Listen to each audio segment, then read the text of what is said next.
Senhoras e senhores, bom dia. Um agradecimento em nome da diretoria do Banco Central do Brasil, em meu nome, pela presença de todos vocês na abertura desse módulo Poder da Arte, dentro da nossa grande exposição Persistência da Memória. Um agradecimento especial aqui ao convidado de honra, professor Babinski, que vai contar um pouco da sua história, ele que faz parte dessa história do poder da arte, né? Que fala aí um pouco da arte num período pós-guerra e até os anos 70, quando aconteceu uma galeria importante, a Collection, lá em São Paulo. Eu quero agradecer a presença do senhor embaixador da Bélgica, o senhor Joseph Smet. E um fato importante, estava relembrando com ele, porque em 2011, outubro de 2011, aconteceu uma exposição no Banco Nacional da Bélgica, o Banco Central belga, em que houve um módulo sobre elementos do nosso Museu de Valores. Eu tive o privilégio de estar ali presente, abrindo aquela exposição dentro do movimento da Europalha. Naqueles 2 anos, 2011 e 2012, o Brasil foi o tema da Europalha. Então, tive um privilégio grande de estar ali presente. Houve uma integração muito grande entre Banco Central do Brasil e Banco Nacional da Bélgica para essa exposição. Tá? Quero também agradecer a presença do senhor Guilherme, representando aqui, embaixador do México, no Brasil, tá certo? Também com o México nós temos um relacionamento muito estreito, particularmente com o Banco do México. Nós já estivemos lá no México, a nossa equipe já esteve visitando o museu, então tem uma história museológica muito importante aqui na América Latina. Além disso, nós temos um relacionamento com o Banco do México e com a supervisão bancária, no estreitamento da nossa ação relacionada com inclusão e educação financeira. Essa é uma agenda muito importante para nós do Banco Central do Brasil. Senhores da imprensa, convidados, sejam bem-vindos, portanto, na abertura desse trabalho de hoje. Como vocês veem, é algo de forma diferente de apresentar o acervo, né? Mas a proposta do Banco Central é que, num período de 2 anos, possamos mostrar para toda a sociedade todo o seu acervo de obras de arte, tá certo? E num ambiente, mostrando como é um ambiente de preservação. Esta é uma agenda muito importante para nós do Banco Central do Brasil, na maneira e no objetivo de mostrar todo o seu acervo para a população, para que possamos apreciar, né, e conhecer toda a nossa história, a história de arte. Nós temos aqui importantíssimos autores, tá certo? E essa história vai ser contada daqui a pouco por nossos especialistas e também um pouco pelo professor Babinski, tá certo? Essa agenda de aproximação com a população está no radar da importância do Banco Central do Brasil. Nós temos uma diretoria que trata do relacionamento institucional e cidadania, onde nós temos um contato bem a miúde com a população. Nós temos vários canais de contato com a população. Nós temos uma agenda importante de cidadania financeira, onde nós tratamos da questão da inclusão financeira, tratamos da educação financeira e da proteção do consumidor financeiro, porque entendemos que são pilares da estabilidade financeira. Por isso, o Banco Central criou essa área. Temos departamentos voltados exclusivamente, focados nesse assunto, tá certo? E a questão do nosso acervo, tanto de arte quanto de museu. Nós temos aí mais de 130 mil peças que são mostradas aí, disponíveis para a sociedade. Tá? Então, portanto, 2 boas-vindas. Faço a abertura, portanto, desse módulo, o poder da arte, e passo a palavra aqui à nossa especialista em arte, a Gisele, para que fale um pouco para nós sobre o contexto em que acontece esse terceiro módulo. Peço, portanto, aqui a Gisele, passo a palavra a Gisele, e peço desculpa aos convidados, a vocês, porque tem uma agenda que está me esperando, não poderei participar aqui, mas antes de passar a palavra a Gisele, eu convido o professor Babinski para a gente fazer a abertura aqui do livro, assinatura, depois o embaixador representando o México. Isso aqui é? Tá bom. Ah, que lindo.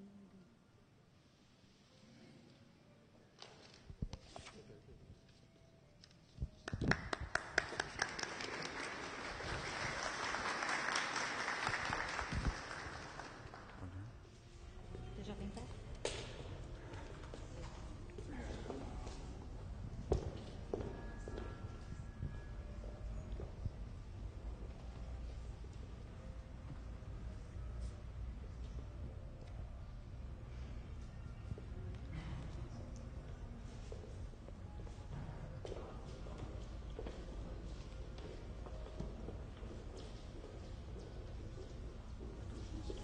Vamos.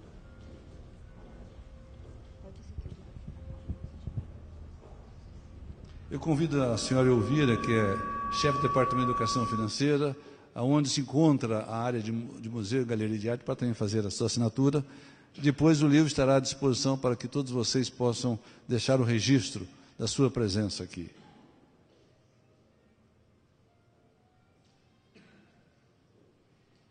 Obrigado, Elvira. Eu passo a palavra, então, a Gisele. Obrigada, diretor. Eu vou falar muito pouco, que eu acho que o diretor já falou aqui, o que é a exposição à persistência da memória. É uma exposição de 2 anos, composta de 6 módulos. Essa é a abertura do terceiro módulo, Poder da Arte. A exposição é cronológica, então agora a gente está cobrindo o período que vem do pós-guerra até o final do Milagre Econômico, 73.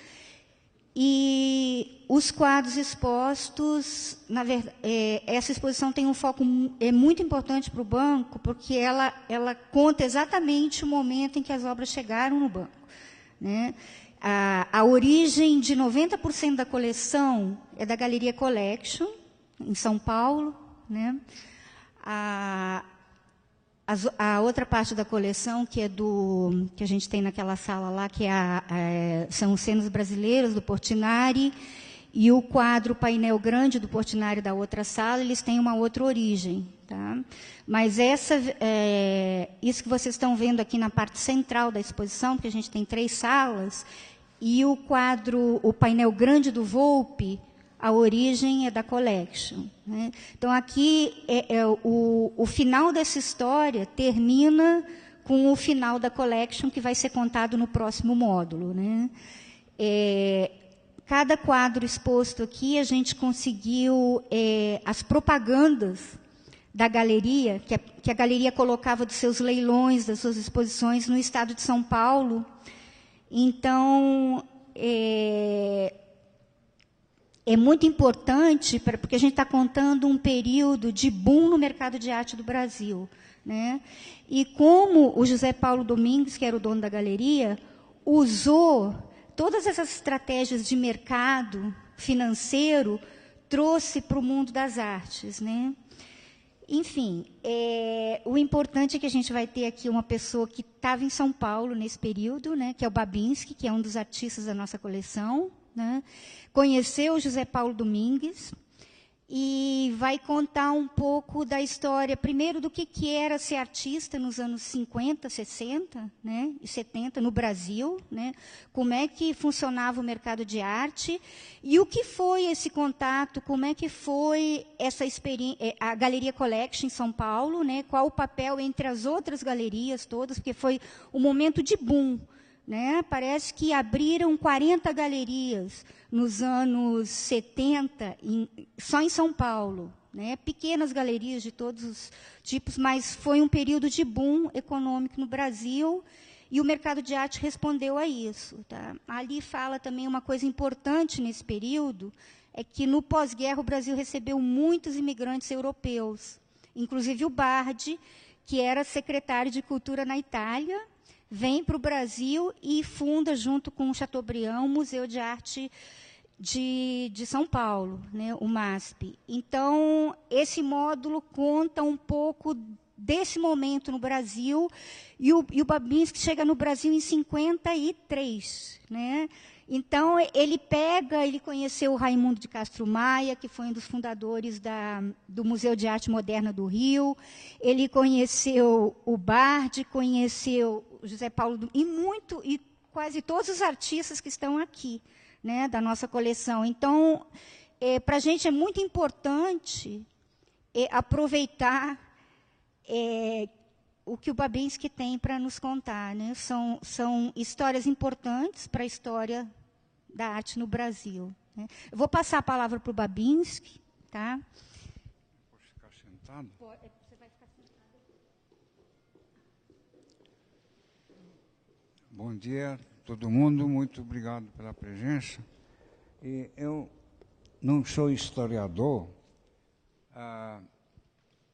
e primeiro eu quero ressaltar a qualidade da pesquisa que foi feita desse período, que foi tão fundo até achar os anúncios nos jornais que esse homem, Zé Paulo Domingues, mandava publicar. E essa relação minha, como artista, com tudo isso que aconteceu, eu vou procurar ilustrar um pouco, porque está tudo muito bem explicado aqui. Mas o que realmente aconteceu, a agressividade desse evento que aconteceu em São Paulo, foi imensa. A agressividade no sentido, a Gisele falou que abriram muitas galerias. Depois, fecharam muitas galerias quando a Collection tomou o mercado. Ele comprava tudo, a pequena galeria fraca desaparecia e o número de galerias, na realidade, diminuiu. Ele dominou realmente o mercado. Foi ele. Então, esse lado negativo de botar fora do negócio os pequenos vendedores de quadro que iam para as firmas com obras embaixo do braço, os pioneiros, os bacaros, Franco Terranova, tudo isso já estava num período de fraqueza, de retração. Aí vem ele e dá uma vida dinâmica a toda essa parte financeira, mas os artistas tiveram que obedecer o que ele queria. Por exemplo, eu vou ter que contar umas anedotas, né? Eu estava acabando de expor na Rua Augusta, em São Paulo, numa galeria de uma senhora chamada Malvina Gelene. Uma boa exposição, suponho, comercial, boa ou não, mas... E logo em seguida, foi naquele momento que eu estava expondo, que o Zé Paulo Domingues começou a cooptar artistas para vender para ele. E o Marcelo Grassman me contactou e disse, olha, tem um homem aqui que quer comprar suas coisas e quer falar com você. Aí, quando eu vou lá para falar com o senhor Zé Paulo Domingues, ele era, na época, já vivendo com a Mônica Filgueiras, que foi amiga minha, também uma marchand, que também vinha do Bacaro, e ele diz, Babinski, agora eu quero que você venda só para mim, e se você não vender para mim, eu vou fazer a mesma coisa com você que eu fiz com Carlos Clear, que é um artista que não é representado aqui, mas era muito atuante e agia independentemente. Mesmo, ele tinha os seus secretários, seus lista de compradores, Ele tinha um secretário que sabia de cor 270 números de telefone. Isso era a organização do Scliar, na época. E era na moda ter um Scliar em casa. Aí ele diz, eu vou fazer a mesma coisa que eu fiz com o Scliar. Ele achou um rapaz que era amigo do Scliar na juventude, que tinha 500 tantos desenhos dele, porque o Scliar não queria vender para ele, queria ficar independente, e começou a botar os desenhos do Scliar sem base, tipo a preço vil, nos leilões. Tá? A outra coisa que começou a acontecer, que era negativa, que a cada leilão que ele fazia, que eram 2 leilões por mês, e cada leilão tinha entre 700 e 900 obras de arte. Então, imagina, ao longo desses poucos meses, sei lá, 1 ano, 2 anos, não tinha mais obras de arte. Não tinha mais obras de arte para ele botar no leilão. É uma coisa muito surpreendente. E apareceu, então, um misterioso artista chamado Ingrid Speltry, que em cada leilão tinha 10 quadros a óleo, e nunca ninguém soube de quem era esse Ingrid Speltry. E eu acho que era o próprio Zé Paulo Domingues. Isso é meu chute. Tá? Então, esse Ingrid Speltry, não faltava obra, tinha Ingrid Speltry aí a rodo. Né? Então, era uma coisa perigosa que ele fez. Ele jogou e acabou com os pequenos comerciantes e botou tudo na collection. Comprou tudo. Sempre tinha dinheiro. Não? E contratou o mais bem cotado arquiteto paulista para fazer uma imensa galeria. Qual é o nome do arquiteto? Eduardo Longo. E com toda essa propaganda e tal, mas eram ordens que ele dava.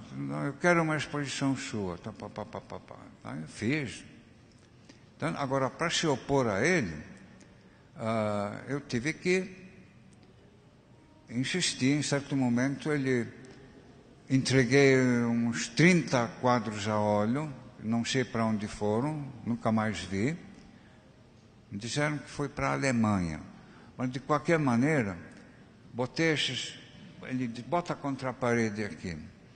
E botei os quadros novos que eu tinha pintado. E depois da minha volta de Minas Gerais, que eu tinha feito uma exposição de paisagens, então eu fiz, voltando para São Paulo, um quadro que eu frequentava, eu cheguei a morar na Ilhabela. Então, de memória, eu fiz um quadro grande, com duas hastes que pareciam plantas de campo, não? E botei junto com aqueles quadros de paisagens de Minas. E junto, olhando, tinha Giannini, um pintor interessante. Ele também comprava tudo dele, mas que morava fora de São Paulo. Então, na presença de um colega meu, ele falou, isso aqui é uma merda. Falou meu colega. Então, desse jeito, na frente de um colega meu. Aí eu falei, mas Zé Paulo, eu quero expor. Aí ele deixou. Entendeu? Era desse jeito. Ele deixou. Se eu tivesse ficado quieto, eu ia levar embora, triste. E foi exposto. E, curiosamente, esse quadro foi o primeiro quadro que a Galeria Luiz Astrina, posteriormente, conseguiu vender mais ou menos bem. Entende? Mas ele mandava de uma forma muito autoritária, mas ele tinha, como é que se diz, primeiro, ele era muito inteligente, isso ninguém nega, trabalhava até meia-noite, era safenado. O Dr. Gerbini fez o serviço nele. E tomava uísque enquanto trabalhava. Entende? Então ele fez tudo isso como se fosse um suicida. Ele deu tudo.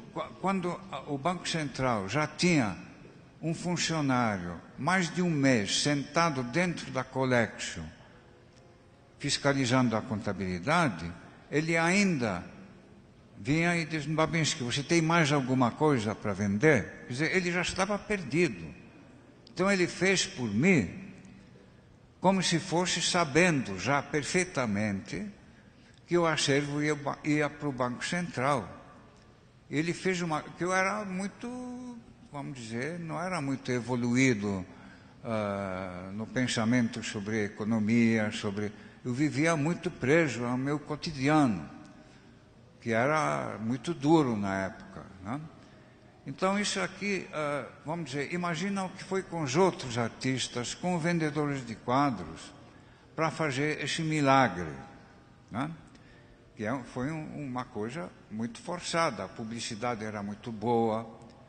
Eu cheguei aí a alguns leilões, ele pediu que fosse um ou dois, depois eu não quis mais ir, porque não é muito a minha praia ir a leilão, sobretudo se tem alguma coisa minha. Porque eu acho que é uma das maneiras de vender obras de arte, não é mesmo? O leilão.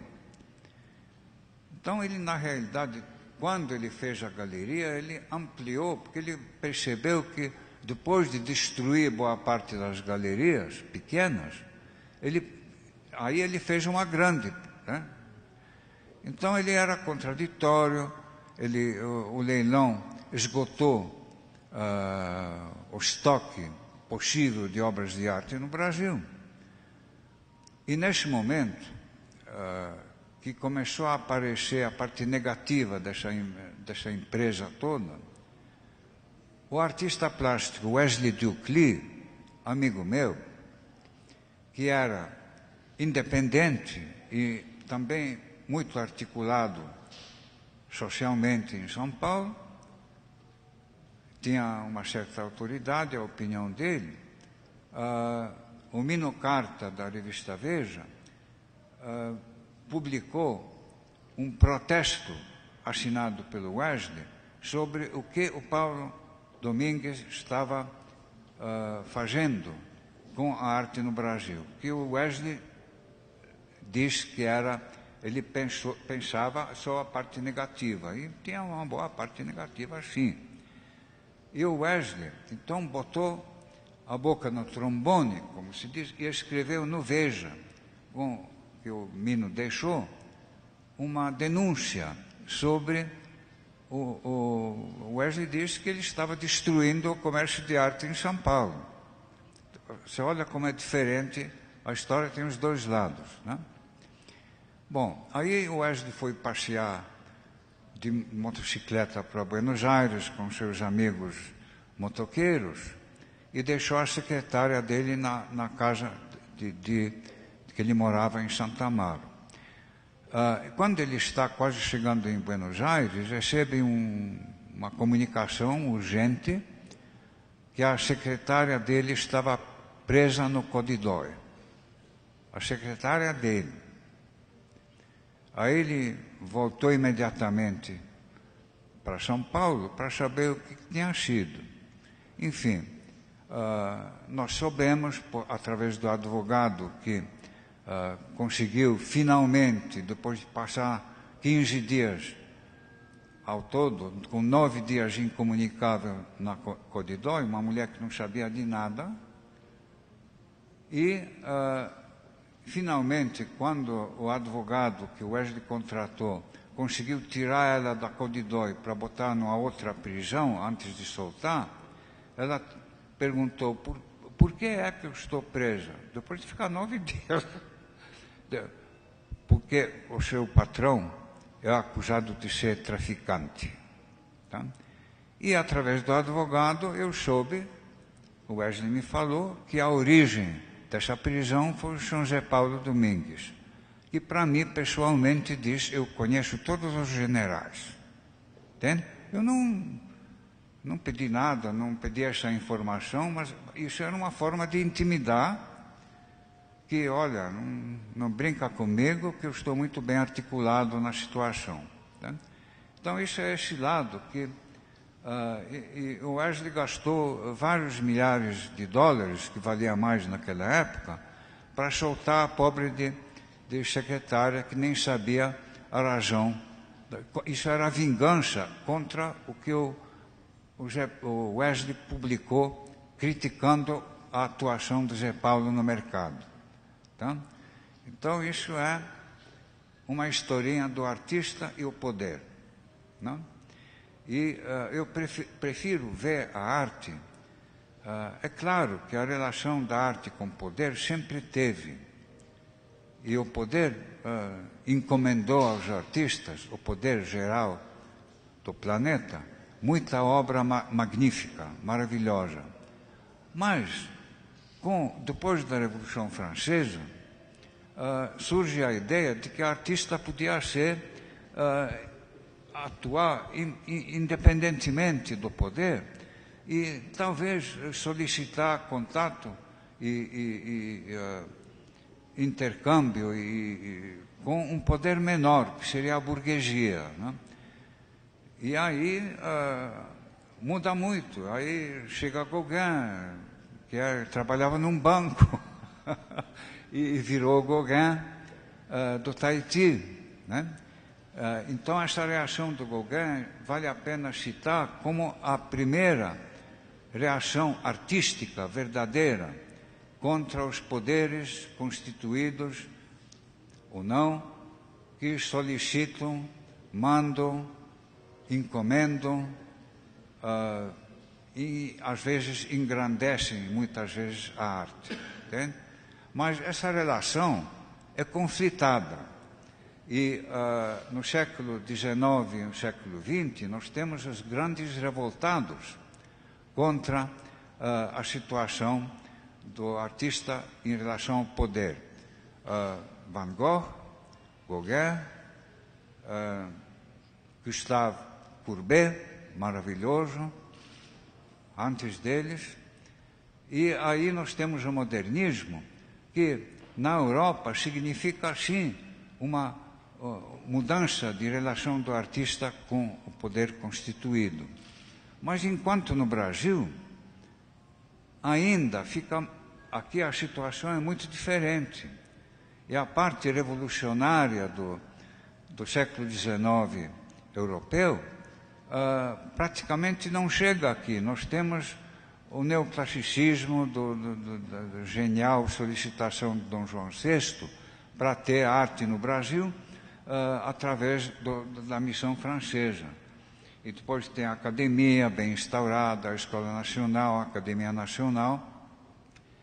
E aqui toda essa relação com o poder é muito diferente, menos sensível, mais antiquada, até o Getúlio Vargas, presidente Getúlio Vargas, que então, ele sim, visionário de certa forma, convive com grandes intelectuais que o aconselham na política cultural do país.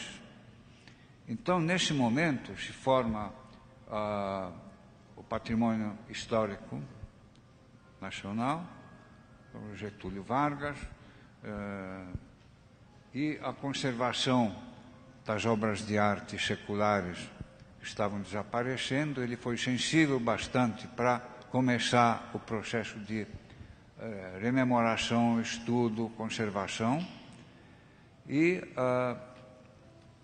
naturalmente, os artistas melhores, mais conhecidos daquela época, tinham uma estreita relação com o poder.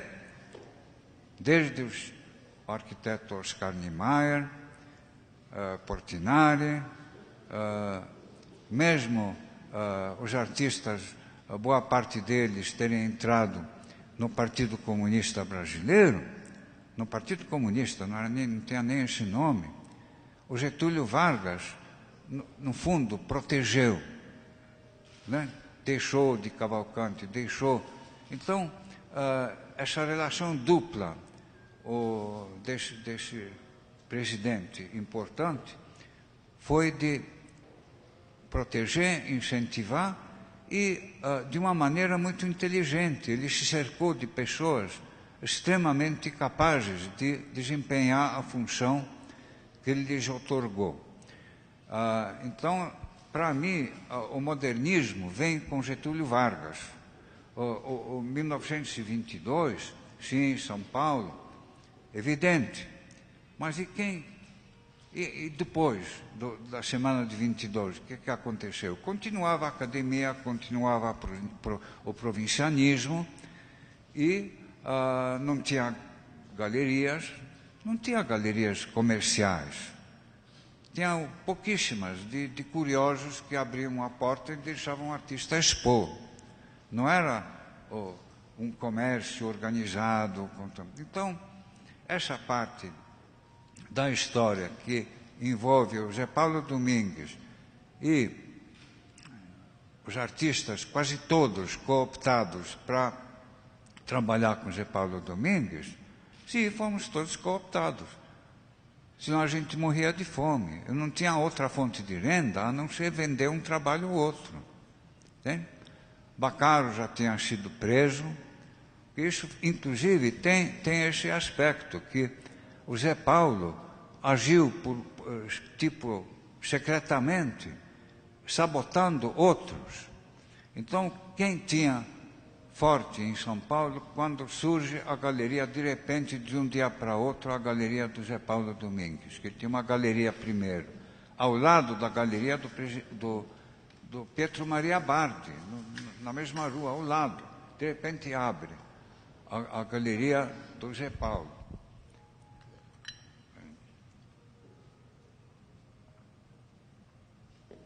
Então,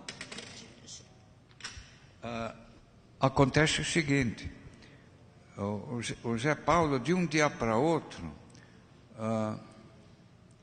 semanas antes, o Marchand Bacaro, que era um independente, pioneiro, que era um grande comprador de obras de arte, vendedor ele não era muito bom, mas ele achava tudo e comprava.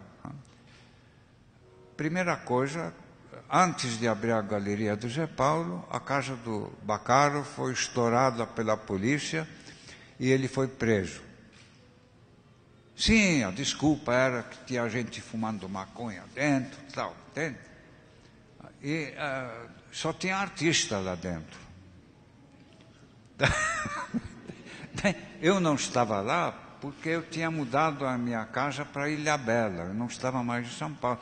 Mas era uma rápida sucessão de eventos que, como se fosse tudo programado e para favorecer o aparecimento de Zé Paulo Domingues. Então, isso pode ser uma visão um pouco paranoide, um pouco unilateral desse processo. E nisso tudo, a bem dizer, ele me sustentou durante vários anos.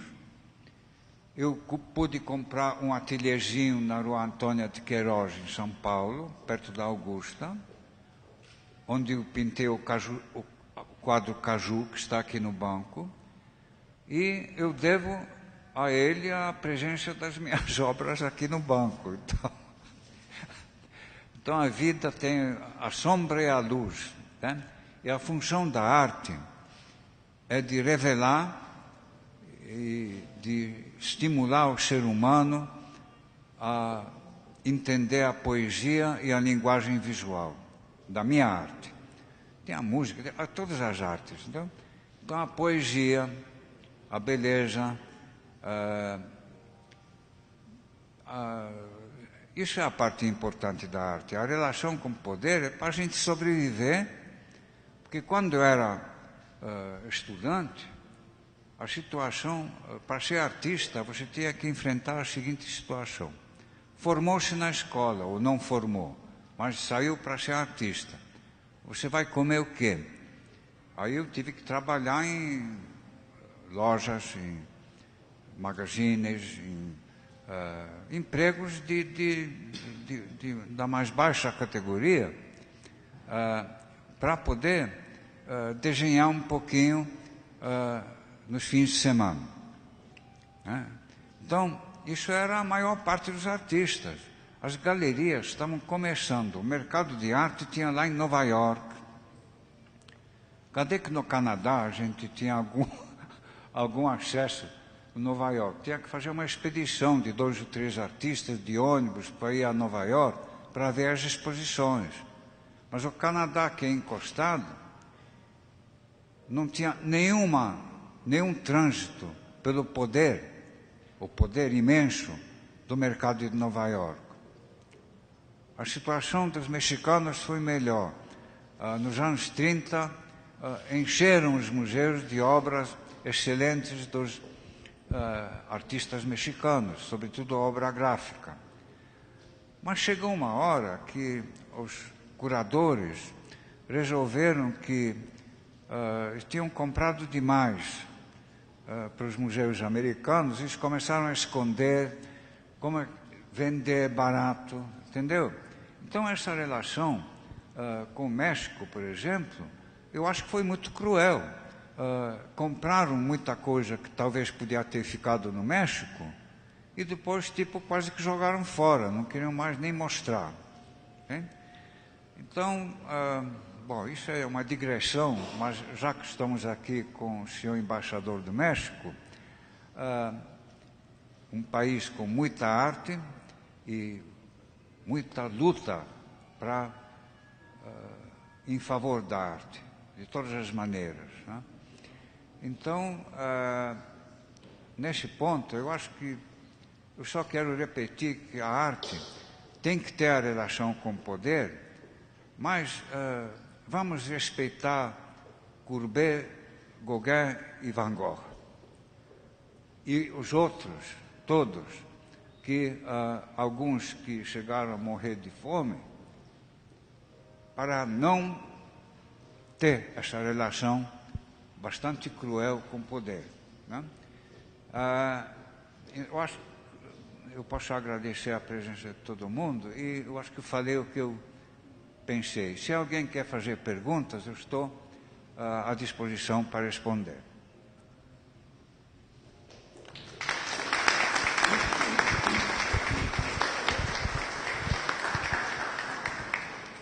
Alguém quer perguntar? Quem? Não?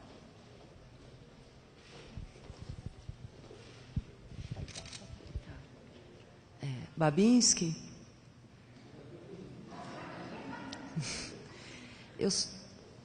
Aqui. Eu queria que você falasse um pouco sobre o poder de sugestão da arte em si, da pintura em si. O poder de sugestão da arte.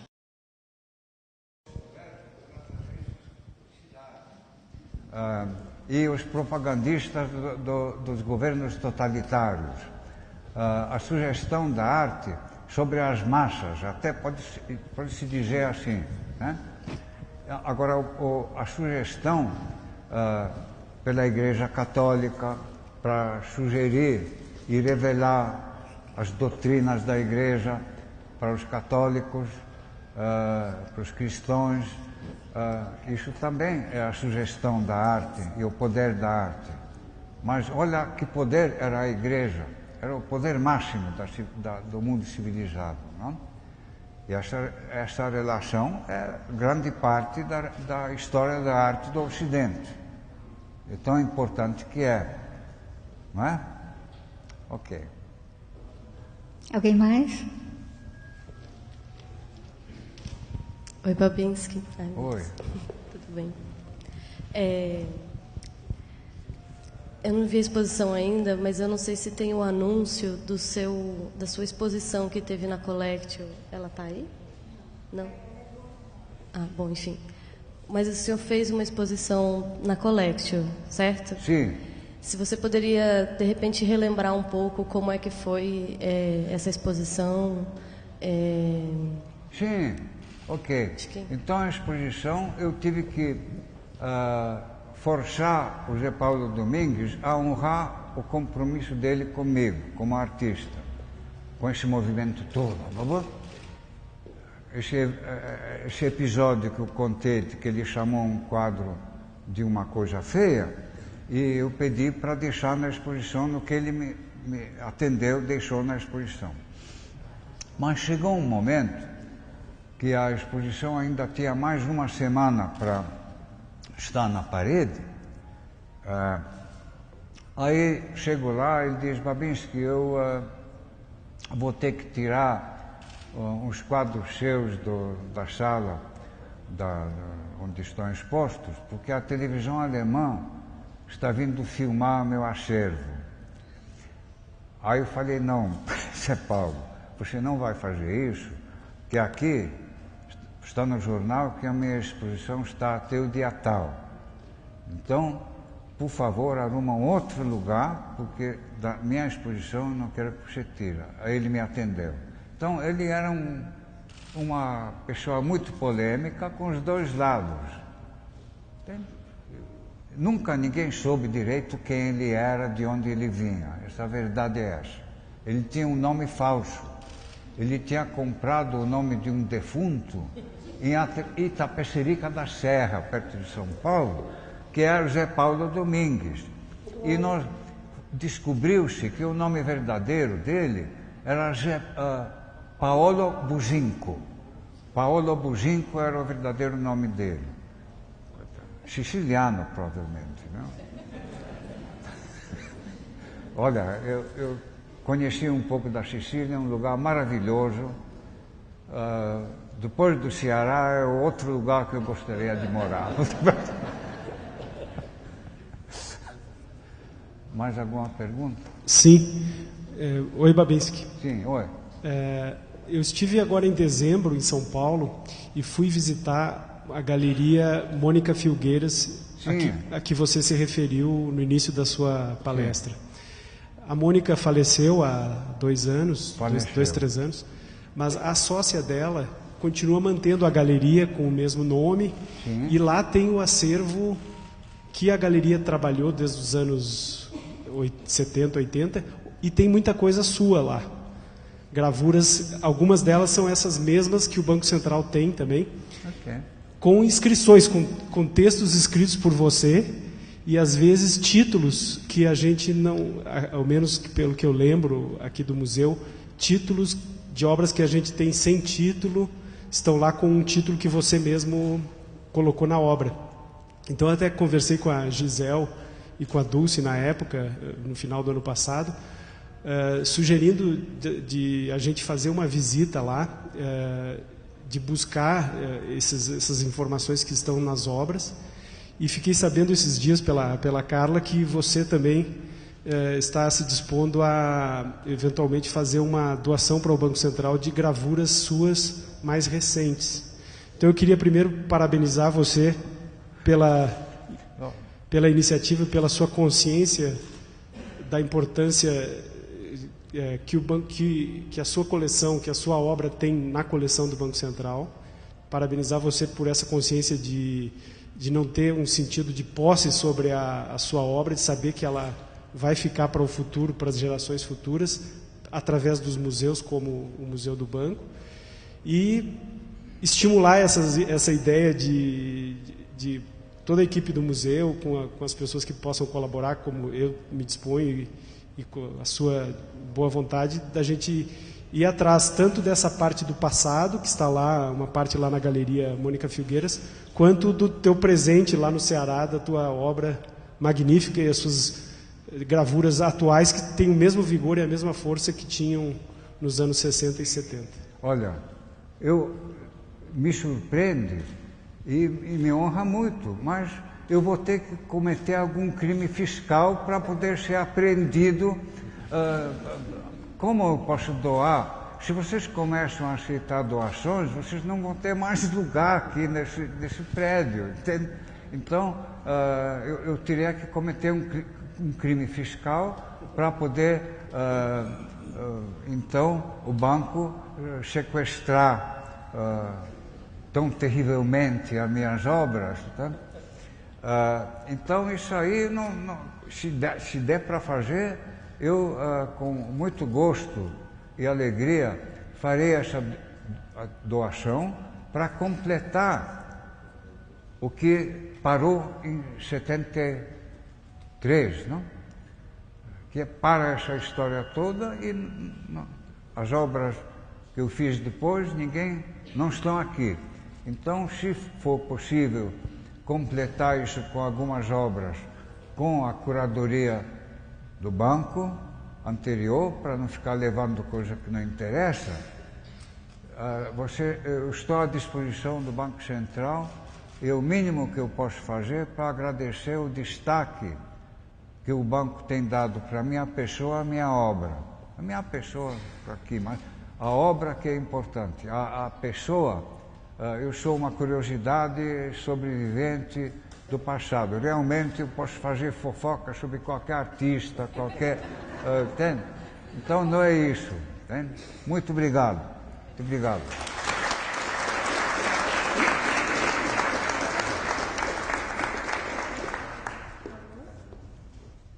Alô? Bom, Babinski, muito obrigado. Foi muito feliz assim a sua vinda, a sua fala. Brindou essa exposição, esse módulo. A gente queria agradecer imensamente para você. Obrigada. Muito obrigado. Eu que agradeço. Obrigada a todos os presentes. Visitem a exposição, divulguem aos seus amigos, compartilhem essa visita, esse mergulho na história do país, na história da arte do país. Muito obrigada, gente.